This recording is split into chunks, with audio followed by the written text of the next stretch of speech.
सभी सरकारों ने मुसलमानों को लॉलीपॉप दिया, सिर्फ वोट लिया और गाय का गोश्त खाने का आजादी दे दिया। सरकार को चाहिए था कि पहले ये तमाम चीजों को मुहैया कर देते, उसके बाद ये कानून लागू करते तो आवाम को परेशानी नहीं होती। देश में अगर रहना है तो देश का नियम फॉलो करना है, अगर फॉलो नहीं करेंगे शास्ति होगा। गौ माता का एक पर्टिकुलर एज ऑफ 14 और उसके बाद अगर उसको मारना है तो उनका सर्टिफिकेट लगेगा। जो अभी सरकार आई है 2026 में, और उन्होंने जो अभी एक नोटिफिकेशन जारी किया है, खासकर कुर्बानी के ताल्लुक से, नमाज के ताल्लुक से, सड़कों पर नमाज पढ़ने के ताल्लुक से, अजान के ताल्लुक से।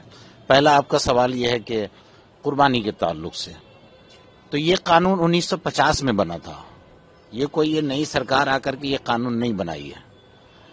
हाँ, ये सरकार आकर के इसको लागू कर रही है। इससे पहले जितनी भी सरकारें थी, कांग्रेस की थी, सीपीएम की थी और टीएमसी की थी, सभी सरकारों ने मुसलमानों को लॉलीपॉप दिया, सिर्फ वोट लिया और गाय का गोश्त खाने का आजादी दे दिया। कानून था लेकिन लागू नहीं था।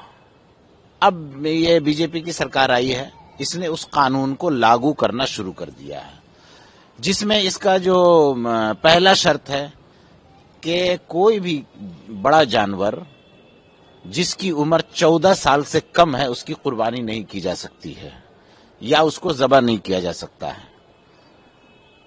उसके लिए मैंडेटरी है कि वेटरनरी सर्जन का जो है सर्टिफिकेट होना चाहिए। बहुत अच्छी बात है।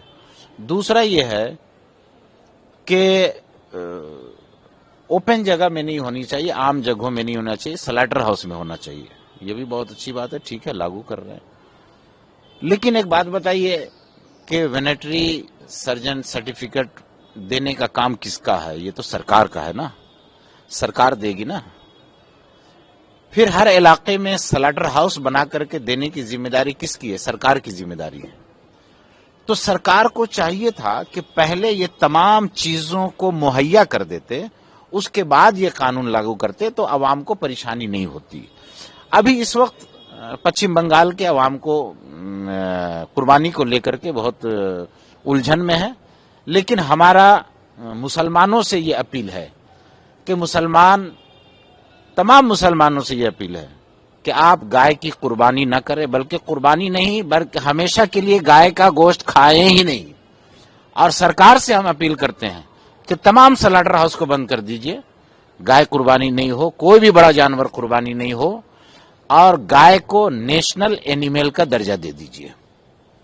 क्योंकि गाय अगर मुसलमान नहीं खाएगा तो सबसे ज्यादा नुकसान हमारे हिंदू भाई का होगा, मुसलमान का नहीं होगा। क्यों? जो घोष बिरादरी हैं, जिसको जादव कहते हैं, वो तो हिंदू भाई हैं। वो गाय पालते हैं और उस वक्त तक गाय को पालते हैं जब तक वो दूध देने वाली होती है। जब 5 साल 6 साल के बाद वो दूध देना बंद कर देती है तो उसको वो बेचते हैं बकरीद के मौके पर, खास करके स्पेशली जो 25,000 की गाय होती है उसको 1 लाख में बेचते हैं। तो उनका जो पैसा बर्बाद होता, उनकी जो पूंजी खत्म हो जाती, कोई खरीदने वाला नहीं होता, मर जाता। और अगर घर में रखते तो 400-500 रुपया उसको रोजाना खाना खिलाने में लगता, तो उनका घर से पैसा जाता। अब वो पैसा रिटर्न भी नहीं आएगा अगर वो गाय मर गई तो वो 25,000 की गाय को मुसलमानों के हाथ बकरीद के मौके पर 1 लाख में बेचते हैं और एक गाय को बेच करके 4 गाय खरीदते हैं। तो ये हमारे हिंदू भाई का कारोबार, बिजनेस, दूध का काम और फाइनेंशियल कंडीशन मजबूत होता है। तो सबसे ज्यादा तो हमारे हिंदू भाई का नुकसान है।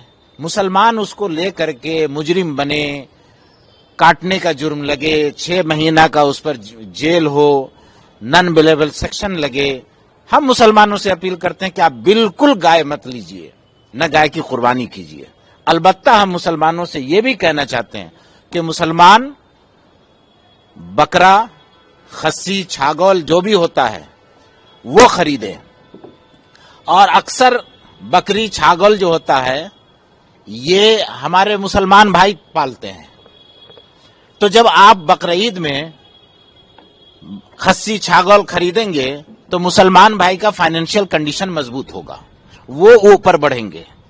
और हुकूमत से टकराने की कोई जरूरत नहीं, हुकूमत बैन कर दे, हम तो मुतालबा कर रहे हैं। ये मेरा आपके सवाल का जवाब है।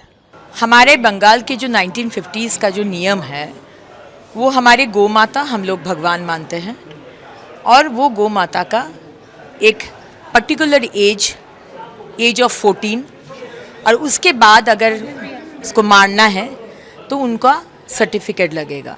ये नियम है। ये अलग बात है कि पिछला सरकार वो नियम को लागू नहीं किया, कोई भी नियम लागू नहीं हुआ, संविधान को ही माना नहीं अगला सरकार, हमारे भारतीय न्याय संहिता को अप्लाई नहीं किया गया, सारे भारत में आ गया है। और ममता बनर्जी सोच रहे कि बंगाल भारत के अंदर नहीं है, पश्चिम बांग्लादेश बनाने का क्या कुछ प्लान था क्या? सो इसमें धर्म का राजनीति मत लाइए। इमाम साहब को हम धन्यवाद देते हैं कि वो आज सेंसिबल बात बोले हैं। आप कुछ मानेंगे, दूसरे समाज दूसरे धर्म कुछ मानेंगे, ऐसे कोऑपरेशन का एटीट्यूड रहेगा तो राज्य आगे जाएगा। हम लोग क्वालिटी टाइम दे सकते हैं काम पर, और ये जो माइक बंद करने का विषय है ये तो कोई धर्म का विषय नहीं है। तो भारतीय न्याय संहिता में लिखा है 50 डेसिमल से ऊपर आप बजा नहीं सकते हैं। आप हिंदू हो सकते हैं, आप बीजेपी हो सकता है, आप टीएमसी हो सकता है, आप मुसलमान हो सकते हैं। तो इसमें बेकार में राजनीति का बात मत, धर्म का बात मत लाइए। रास्ते अवरुद्ध करके कोई भी कोई प्रोग्राम करेगा, अब कोई भी हो सकता है, इसको लागू क्या है ना, अन्याय करते करते आप लोग सोच लिए कि अन्याय बुधाय न्याय है। अन्याय न्याय नहीं है। जो नियम है उसको, देश में अगर रहना है तो देश का नियम फॉलो करना है। अगर फॉलो नहीं करेंगे शास्ति होगा।